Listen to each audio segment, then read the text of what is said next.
হামাসের টার্গেট কি এবার ভারত? গাজার পর এবার কি কাশ্মীরে নজর হামাসের? ভারতকে রক্তাক্ত করতে আসিম মুনিরের নতুন হাতিয়ার কি প্যালেস্তিনীয় জঙ্গিরা? দিল্লি বিস্ফোরণের সঙ্গে সত্যিই কি হামাসের কোনো সম্পর্ক রয়েছে?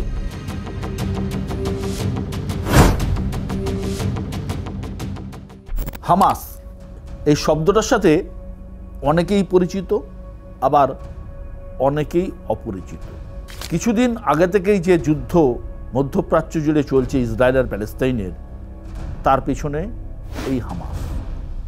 হামাস হলো প্যালেস্তিনীয় একটি জঙ্গি গোষ্ঠী এবং এই মুহূর্তে গোটা পৃথিবীতে যতগুলো জঙ্গি গোষ্ঠী সক্রিয় আছে তার মধ্যে একটি বড় জঙ্গি গোষ্ঠী যাদের কাছে অত্যাধুনিক যুদ্ধাস্ত্র রয়েছে, যা কোনো দেশের কাছে থাকে, হামাসের কাছেও সেগুলো রয়েছে। আজ থেকে যদি ঠিক 9 মাস আগের কথা ধরি, এই ধরুন ফেব্রুয়ারি মাস নাগাদ একটা বড় জনসভা হয়েছিল পাক অধিকৃত কাশ্মীরে, আরও নির্দিষ্ট করে বললে রাওয়ালকোটের শাহিদ সাবির স্টেডিয়ামে। কাশ্মীর ইস্যুকে সামনে রেখে এই স্টেডিয়ামে জনসভার আয়োজন করা হয়েছিল। পাক অধিকৃত কাশ্মীরের মাটিতে জনসভা হয়ে থাকে, বিক্ষোভ হয়ে থাকে, এটা নিত্যদিন লেগেই থাকে। কিন্তু এই প্রথম এমন একটা জনসভা আয়োজন করা হয়েছিল যেই জনসভায় হাজির ছিলেন এই হামাসের, প্যালেস্তিনীয় জঙ্গি গোষ্ঠী হামাসের কোনো নেতা। সাধারণত ফেব্রুয়ারি মাসের 5 তারিখে গোটা পাকিস্তান জুড়ে তারা কাশ্মীর সলিডারিটি ডে পালন করে। ওই দিন পাকিস্তানে ছুটি থাকে, রাস্তাঘাটে মিটিং মিছিল হয়। আসলে মোদ্দা কথা জনতাকে বোঝানো হয় যে এই কাশ্মীর ইস্যুটাকে জিয়ে রাখতে হবে। খেতে পাও, খেতে না পাও, দারিদ্র, অভাব সমস্ত কিছু ভুলিয়ে দেওয়া হয় এই একটা কাশ্মীরকে ইস্যুকে সামনে রেখে, যে কাশ্মীর হলো এমন একটা বিষয় যেটা আমাদের হৃদয়ের সঙ্গে জড়িয়ে আছে এবং কাশ্মীরের জন্য আমাদের লড়াই চালিয়ে যেতে হবে। এভাবেই পাকিস্তানের জনতাকে বোঝানোর চেষ্টা করে সে দেশের সরকার, সে দেশের জঙ্গি গোষ্ঠীগুলি, সে দেশের রাজনৈতিক দল, সবাই। এই দিন উপলক্ষেই সেদিনকে ওই জনসভার আয়োজন করা হয়েছিল পাক অধিকৃত কাশ্মীরে। সেই প্রথম দেখা গেল এই ধরনের মঞ্চে জৈশে মোহাম্মদ বা লস্করি তৈবার যে শীর্ষস্থানীয় নেতারা তারা তো উপস্থিত থাকেন। তারা যেমন ছিলেন জৈশ প্রধান মৌলানা মাসুদ আজাহারের ভাই তালহাত সইফ, আর ছিলেন খালিদ আল কাদুমি। কে এই খালিদ আল কাদুমি? ইনি এই প্যালেস্তিনীয় জঙ্গি গোষ্ঠী হামাসের শীর্ষস্থানীয় নেতা। এই প্রথম লস্কর, জৈশ এদের বাদ দিয়ে হামাসের মতো জঙ্গি গোষ্ঠীর শীর্ষস্থানীয় নেতা পাকিস্তানের এই মঞ্চে, ভারত বিরোধী মঞ্চে হাজির হয়েছিলেন। এই খালিদ আল কাদুমি একসময় ইরানে হামাসের প্রতিনিধিত্ব করতেন। স্বভাবতই যা হয় এই ধরনের মঞ্চে তারা ভারত বিরোধী স্লোগান দেয়, কাশ্মীরের নামে স্লোগান ওঠে এবং এবারও তাই হয়েছে। এটা নতুন কিছু নেই। কিন্তু দিল্লির কাছে আসল চিন্তার কারণ হলো এই প্রথম কোনো হামাস নেতাকে সামনে রেখে প্যালেস্তিনের লড়াই আর কাশ্মীর ইস্যুকে এক মঞ্চে নিয়ে আসার চেষ্টা করছে পাকিস্তানের জঙ্গি সংগঠনগুলো। অর্থাৎ গাজা যেমন দখল করতে হবে, কাশ্মীরও দখল করতে হবে। দুটো স্লোগানই একসঙ্গে উঠেছিল এই মঞ্চ থেকে। বলা বাহুল্য প্যালেস্তাইন আর কাশ্মীর এই দুটো ইস্যুকে মিলিয়ে দেওয়ার চেষ্টা গত কয়েক বছর ধরে পাকিস্তান করে চলেছে, যাতে ভারত বিরোধিতাকে তারা আরও বড় জায়গায় নিয়ে যেতে পারে।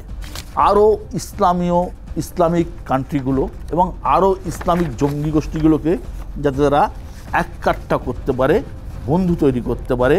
এবং পশ্চিম এশিয়ার বিভিন্ন দেশ ঘুরে পাকিস্তানের প্রতিনিধিরা বহুদিন ধরে এই সমর্থন জোগাড়ের চেষ্টা কিন্তু করে যাচ্ছে। আপনারা ভাবছেন হঠাৎ করে হামাসের কথা বলছি কেন?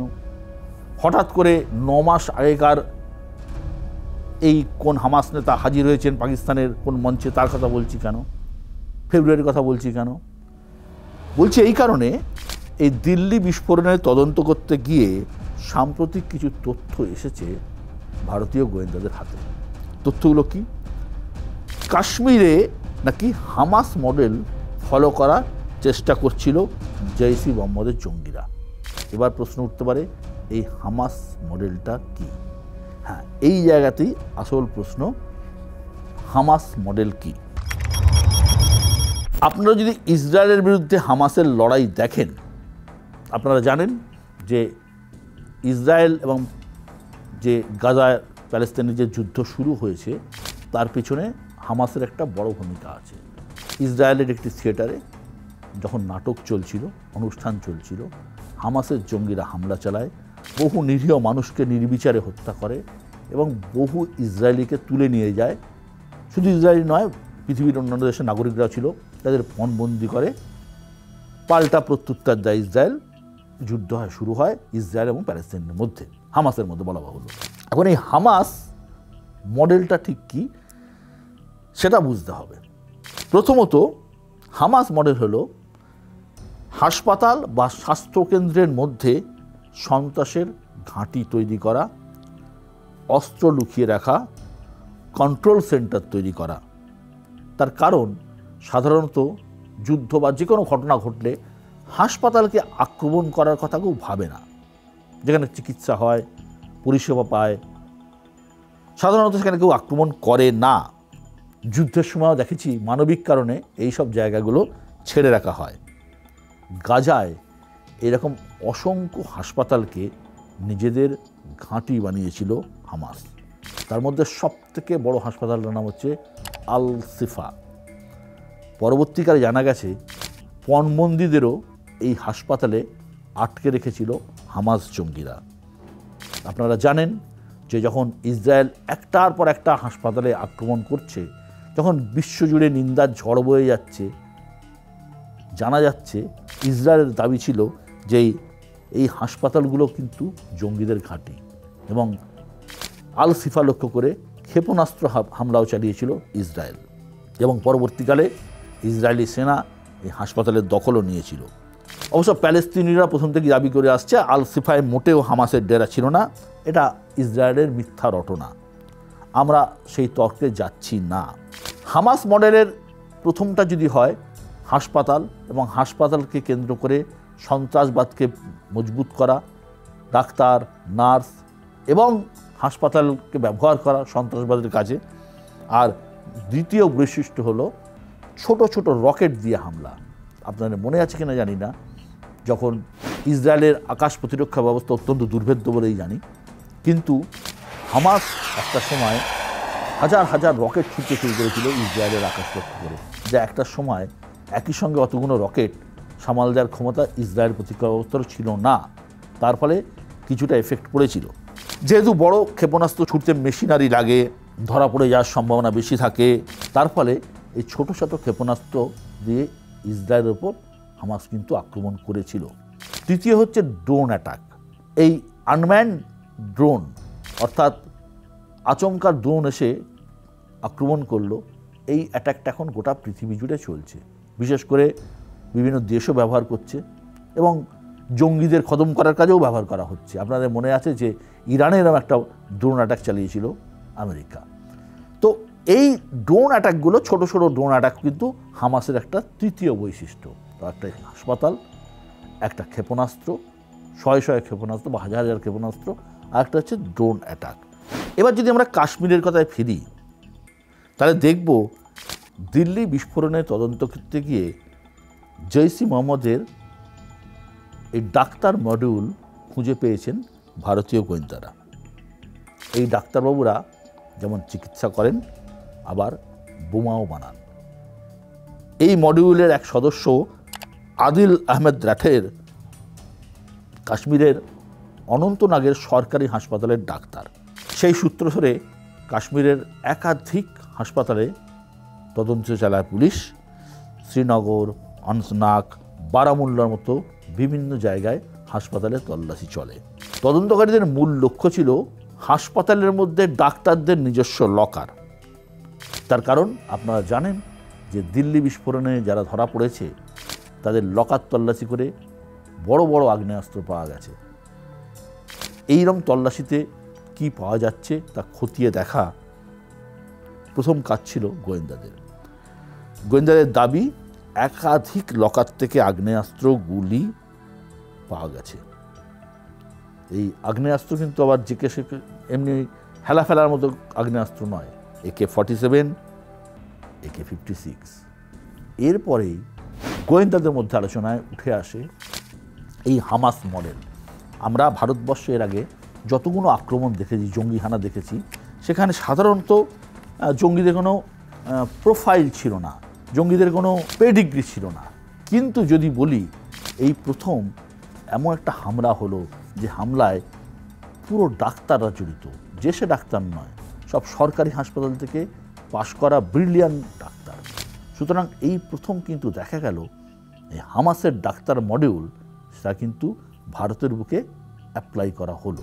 গোয়েন্দাদের দাবি যে এই হামাসের পথেই হাঁটতে চলেছে পাকিস্তানের জঙ্গি সংগঠনগুলো। এই জন্য নাশকতার হাতিয়ার হিসেবে বেছে নেওয়া হয়েছিল ডাক্তারদের, যাতে এই হাসপাতালগুলোকে কাজে লাগানো যায়। যেমন ফরিদাবাদের আল ফালাহ হাসপাতাল, সেখানে বসে এই দিল্লি বিস্ফোরণের ব্লুপ্রিন্টকে কার্যকর করা হয়। কাশ্মীরের কিছু হাসপাতালকে ব্যবহার করা হয়েছিল আগ্নেয়াস্ত্র লুকিয়ে রাখার জন্য। সেখানে কন্ট্রোল সেন্টার করারও পরিকল্পনা ছিল জঙ্গিদের।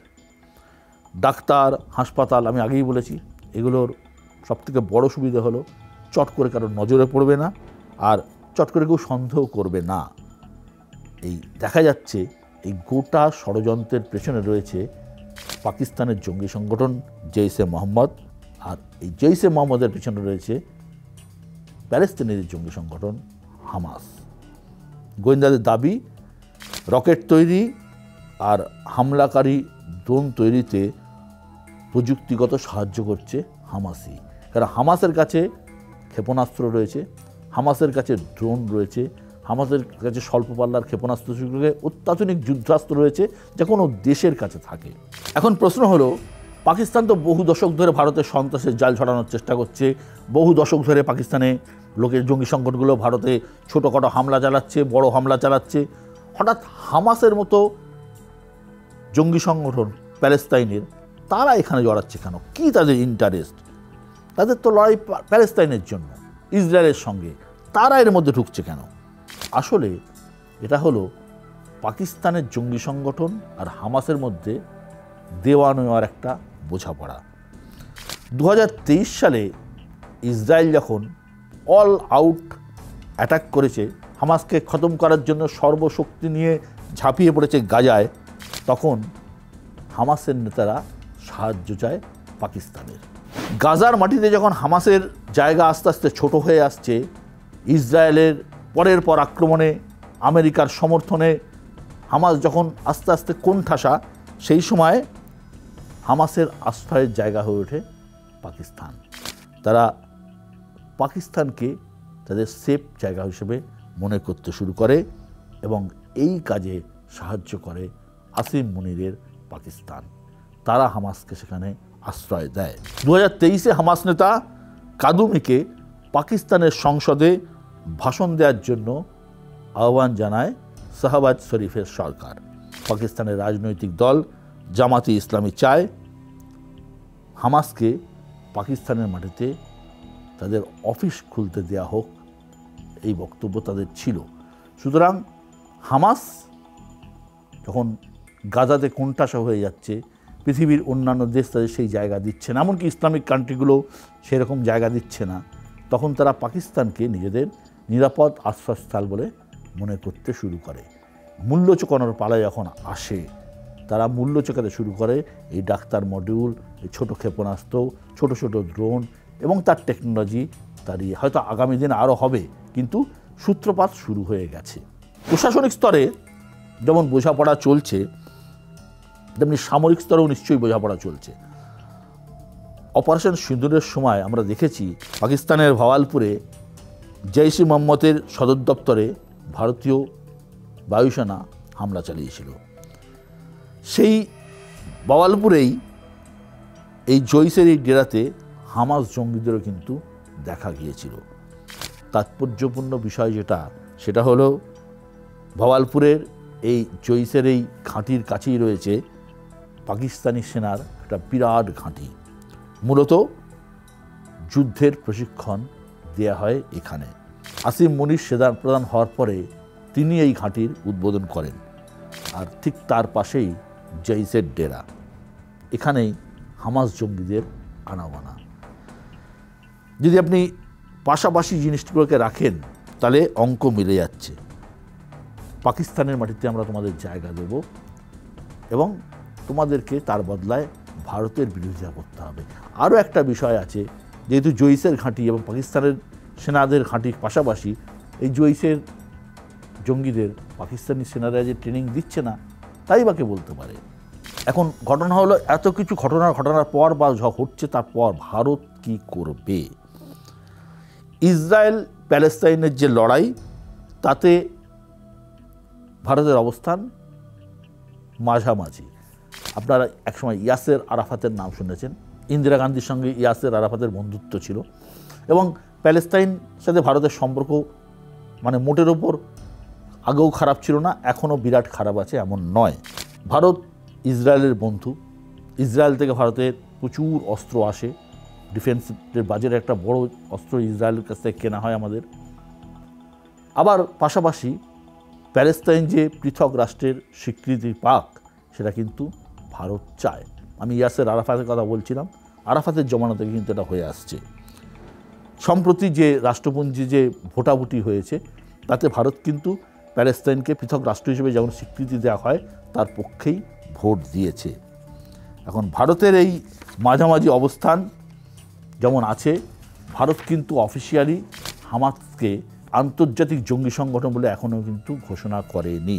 পাশাপাশি পশ্চিম এশিয়ার একাধিক দেশের সাথে নয়াদিল্লির অত্যন্ত ভালো সম্পর্ক, যেমন সংযুক্ত আরব আমিরশাহী, যেমন সৌদি। যদিও সৌদি কয়েকদিন আগে পাকিস্তানের সাথে ডিল করেছে, তবুও মোটের উপর খারাপ সম্পর্ক নয়। ভারতের ইরানের সাথে ভালো সম্পর্ক। ধর্ম এবং আঞ্চলিক সমীকরণকে এড়িয়ে দিল্লির সঙ্গে বন্ধুত্ব বজায় রেখেছে এই দেশগুলো। এই পরিস্থিতিকে, হামাসকে সামনে রেখে পাকিস্তান যে চক্রান্ত করছে, নয়াদিল্লি সেটার মোকাবিলা কিভাবে করে সেটা কিন্তু দেখার। তার কারণ একটা বিষয় পরিষ্কার, এই লড়াই ভারতকে কিন্তু ঘরেও লড়তে হবে, বাইরেও লড়তে হবে, সামরিক শক্তি দিয়ে লড়তে হবে, কূটনৈতিক দক্ষতা দিয়ে লড়তে হবে। তার কারণ ইসরায়েল এবং প্যালেস্তাইনের সম্পর্ক, তার উপর ভিত্তি যেটা ভারতের আছে মধ্যবর্তী অবস্থান। প্যালেস্তাইন কিন্তু ভারতের বন্ধু দেশ, আবার ইসরায়েলকেও আমাদের প্রয়োজন। সুতরাং এই কূটনৈতিক ভারসাম্যের খেলা যেমন আমাদের প্রয়োজন, একই সঙ্গে কঠোর বাস্তবতাকে মেনে নিতে হবে যে পাকিস্তানও যেমন হামাসকে ব্যবহার করার চেষ্টা করছে, তেমনি আমাদের তার দিক থেকে সচেতন থাকতে হবে। আর রাজনীতি আর কূটনীতির একটা কথাই আছে যে এখানে কেউ পার্মানেন্ট বন্ধু নয়, কেউ পার্মানেন্ট শত্রু নয়। আফগানিস্তানের তালিবান সরকারকে যদি আমরা নিজেদের কন্ট্রোলে নিতে পারি, তাহলে হামাস এবং প্যালেস্তাইন এবং ইসরায়েলের সম্পর্ককে ব্যালেন্স করা আমাদের পক্ষে খুব একটা অসুবিধা হওয়ার কথা নয় বলেই মনে হয়।